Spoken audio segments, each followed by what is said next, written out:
કોઈ એક કામ પકડીને આપણે આટલી મોટું અભિયાન પૂરું કરી શકીએ અને પછી મિત્રો એના 2 વર્ષ પછી ભારતની આઝાદીના 75 વર્ષ થશે.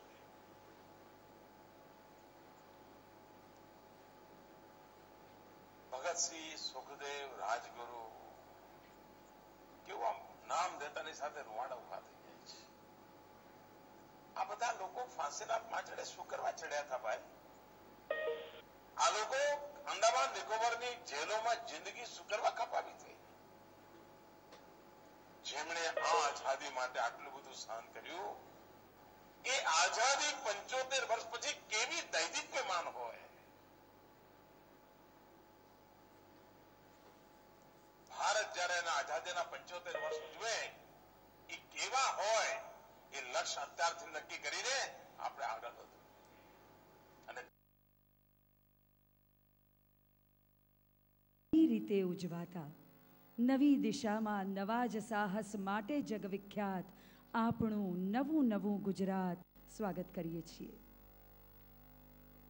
આવો કાર્યક્રમના પ્રારંભમાં નિહાળીએ શહેરી સંચાલન પરની એક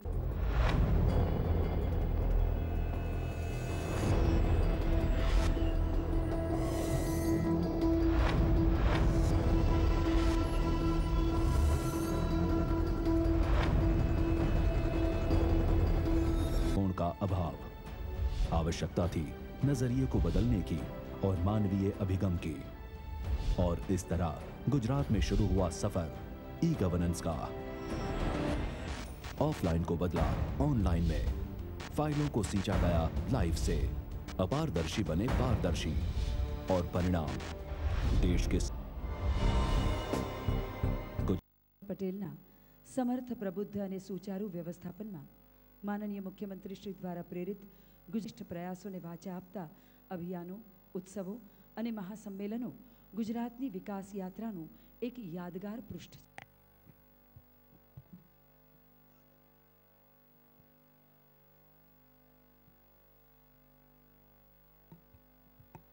ગુજરાત રાજ્યના તમામ શહેરો સુધી વિસ્તારવામાં આવશે.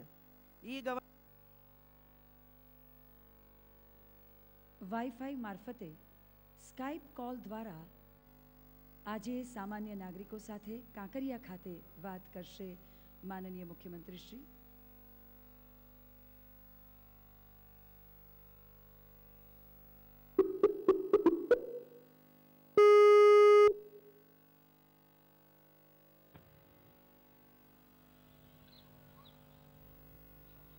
શહેરીજનોની સુવિધા માનનીય મુખ્યમંત્રી શ્રી નરેન્દ્રભાઈ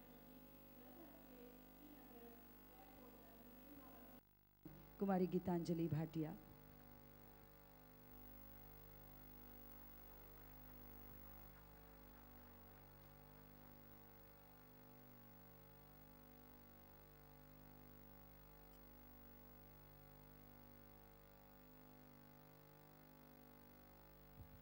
આજથી જનભાગીદારી અને લોક જાગૃતિ સાથે ઘનિષ્ઠ સફાઈ